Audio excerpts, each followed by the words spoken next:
Hello guide. मैं हूं Aslam sir और मैं आपके लिए लाया हूं जो हाई स्कूल के बच्चे 2025 के लिए इम्तहान की तैयारी कर रहे हैं उनके लिए मैं इम्पोर्टेंट गेस पेपर के रूप में कुछ प्रश्न आपके लिए लाया हूं। इसे देखें और लगाना सीखें। निश्चित रूप से आपके समझ में आएगा। और ये गेस इस तरह का मैं 3 सवाल आपको दूंगा और फिर अगले तरह का 3 दूंगा। इस तरह से हर 3 या 4 सवाल में से एक सवाल बोर्ड में बड़ा सवाल लड़ जाता है, चाहे 6 नंबर का लड़े चाहे 4 नंबर का। और मैं ये अपना अनुभव बता रहा हूं, लगभग 35 साल का मेरा गेस इस तरह से लड़ता है। मैं YouTube पर नया हूं, लेकिन ये आप लगा के देखें और फिर 2025 में एग्ज़ाम दें तो उसको देखें। देखिए, एक सवाल है YouTube पर, इसको बहुत लोग लगाए होंगे, लेकिन मेरे लगाने का ढंग उनसे हट के है, अलग है। मैं अलग लगाता हूँ। देखिए, सवाल है, एक रेलगाड़ी 480 किलोमीटर की दूरी समान चाल से तय करती है। यदि उसकी चाल 8 किलोमीटर प्रति घंटा कम होता तो वह उसी दूरी को, यानी 480 किलोमीटर की दूरी को तय करने में 3 घंटा अधिक समय लेती। तो रेलगाड़ी की सामान्य चाल बताइए। तो निश्चित रूप से जब चाल उसकी थोड़ी कम होगी तो समय ज़्यादा लेगी, चाल बढ़ेगा तो समय कम लेगी। तो सबसे पहले हम लिखेंगे कि रेलगाड़ी की सामान्य चाल बराबर x किलोमीटर प्रति घंटा। माना रेलगाड़ी की चाल बराबर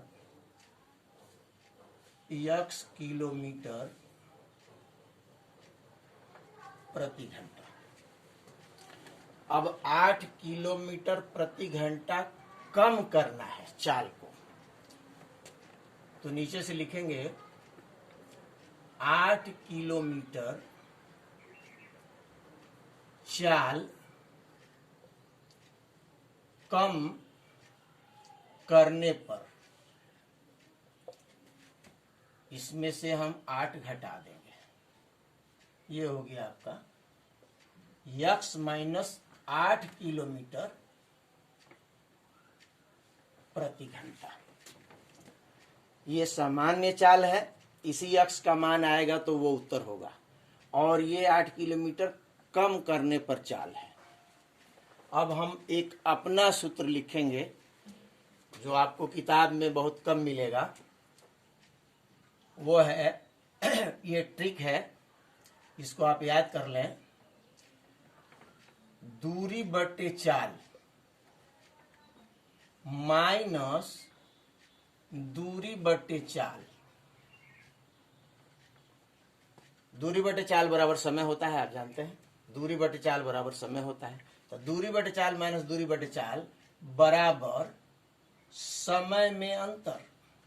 समय में अंतर।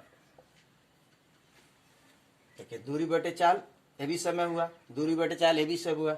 समय माइनस समय यानी समय में अंतर। तो दूरी देखिए 480 किलोमीटर है। चाल कम वाला चाल पहले रखेंगे, x माइनस 8 माइनस फिर दूरी वही है 480। अब सामान्य चाल रखेंगे बराबर समय में अंतर। समय में कितने का अंतर पड़ रहा है? 3 घंटे का अंतर पड़ रहा है। ये है सूत्र। इससे ये सवाल 2-3 लाइन में लग जाएगा। और इस तरह से इसको अगर ये सूत्र नहीं लिखा जाता है तो बहुत लंबा चौड़ा जाएगा। ये 6 नंबर का सवाल है। अब हम इसको तिरछा तिरछी गुणा कर देंगे, क्रॉस मल्टीप्लिकेशन करेंगे x का गुणा इसमें करेंगे 480 x हो जाएगा। अब x का गुणा इसमें करेंगे माइनस 480 x होगा। -8 का गुणा -480 में करेंगे प्लस हो जाएगा, माइनस माइनस का गुणनफल प्लस हो जाता है। 8 0 0, 8 8 64, 8 चौको 32 और 6 38 बराबर, ये 3 उतार लेंगे, बटा लगाएंगे, नीचे का गुणा नीचे करेंगे। करिए, x का गुणा x में करेंगे कितना होगा x स्क्वायर, x का गुणा -8 में करेंगे -8। आगे समझे। अब देखिए 480x से 480x घट जाएगा, खत्म हो गया।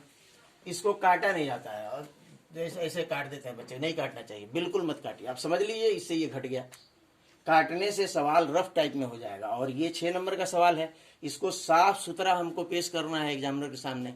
अगर हम ऐसे कहीं मत काटिए, काटना हो आपको आप रफ पर जाइए, आप रफ पर ले जाइए, रफ पर ले जाके काटिए, है ना। यहाँ काटिए, बस ये समझिए इससे ये घट गया। बचा आपका ये 38 40, नीचे बचा आपका x स्क्वायर माइनस 8x बराबर 3। ये बहुविकल्पीय सवाल नहीं है। अगर ये बहुविकल्पीय होता तो इतना लंबा नहीं लगाते, इसकी कोई दूसरा टिक बताते आपको तो जल्दी हल होता। लेकिन हमको देना है 4 नंबर लेना है, 6 नंबर लेना है, तो हमको तो 2-4 लाइन जाना पड़ेगा। अब हम तिरछा तिरछी गुणा करेंगे, इसका हर कुछ नहीं है तो 1 मानेंगे, 3 का गुणा इसमें करेंगे, दोनों में 1 का गुणा इसमें करेंगे। चलिए 3 का गुणा करते हैं। 3 का गुणा x स्क्वायर में करेंगे 3x स्क्वायर होगा। 3 का गुणा 8 में करेंगे तो 24x होगा और 1 का गुणा इसमें कर दीजिए तो ये हो जाएगा आपका 38 40। अब आप 38 40 को इधर ले आइए। 3x square minus 24x minus 38 40 बराबर 0। अगर इसका गुणनखंड किया जाए तो थोड़ा लंबा होगा, इसलिए हम 3 से इसमें भाग दे दें ताकि छोटा गुणनखंड हो जाए। 3 से भाग जा रहा है, इसमें 3 से भाग देंगे 3 कट जाएगा, x स्क्वायर होगा। इसमें 3 से भाग देंगे 8x होगा। इसमें 3 से भाग दीजिए, 3 एकने 3, 3 दूनी 6, 3 छके 3 बटे 24 और 0 बढ़ा लीजिए। अब इसका गुणनखंड आसान है, मैं आपको गुणनखंड बता रहा हूं। देखिए यहां मैं थोड़ा 60 गुणनखंड करना आपको सिखा रहा हूं। यहाँ रफ पर देखें आप, इसको मैं यहाँ रफ लिख दिया, रफ अलग लिखिए, सब पर कुछ भी आप काट कुट मत करिए। ये जो लिखा है 128 और 0, इसका आप गुणनखंड कैसे करेंगे ये सीखिए। 128 में पहले किसी भी बड़े को 2 भागों में बांटिए, फिर उससे छोटा ऐसे करके, तो आमतौर से 2 गुणे 2 दूनी 4, दूनी 8, दूनी 16, दूनी 32, दूनी 64, दूनी 128 होता है। देखिए 2 दूनी 4, दूनी 8, दूनी 16, दूनी 32, दूनी 64, दूनी 128। 0 का गुणनखंड होता है 2 गुणे 5। 0 का गुणनखंड क्या होता है 2 गुणे 5। अब सेटिंग करना है हमको, 8 का अंतर होना चाहिए दोनों में। तो देखिए 2 दूनी 4, दूनी 8, दूनी 16, दूनी 32 और 2 दूनी 4, दूनी 8 पचे 40। एक हुआ 32 और एक हुआ 40। देखिए दोनों में 8 का अंतर है, तो हमें माइनस बड़ा चाहिए, तो इसका चिन्ह हम माइनस रखेंगे और इसका चिन्ह प्लस रखेंगे, तो इसके अंदर उतार देंगे। दोनों के साथ आप यक्स उतार लीजिए, माइनस वाला यहां लिख लीजिए, प्लस वाले को यहां लिख लीजिए। अब देखिए ये इन दोनों में, पहले क्वेश्चन दूसरे क्वेश्चन में, दोनों में कोई एक 0 है, तभी जाके यहां 0 लिखा है। तो अगर हम इसको 0 माने तो ये जाके उधर -32 हो जाएगा, जो कि उत्तर सही नहीं है। माइनस में चाल नहीं होता है, ये उत्तर सही है। इसलिए हम लिखेंगे कि x - 40 बराबर 0, तो x बराबर 40 किलोमीटर प्रति घंटा, और यह आपका उत्तर हुआ। आप उत्तर जरूर लिखें। यहाँ ऐसे उत्तर लिखें, उत्तर 40 किलोमीटर प्रति घंटा। इस समान चाल हो जाए, पूरा लिखिएगा यहाँ से कि इस रेलगाड़ी की सामान्य चाल बराबर 40 किलोमीटर प्रति घंटा। एक बार और समझ लें आप, माना रेलगाड़ी की चाल बराबर 1 किलोमीटर प्रति घंटा, 8 किलोमीटर कम हो रहा है तो आप उसमें 8 घटा दें, 8 किलोमीटर कम करने पर चाल बराबर। सूत्र मेरा लिखें, ये आपको किताब में नहीं मिलेगा, न किसी गाइड में मिलेगा आपको, न किसी यूट्यूब में मिलेगा। कहीं हाँ हो सकता है मिल जाए, बड़े बड़े लोग हैं, बड़े टीचर हैं। तो दूरी बटे चाल माइनस दूरी बटे चाल बराबर समय में अंतर। दूरी बटे चाल भर दिए, तिरछा तिरछी गुणा कर दिए, फिर यहाँ आए तिरछा तिरछी गुणा कर दिए और फिर 3 से भाग दे दिए, फिर इसका गुणनखंड यहाँ कर। इसको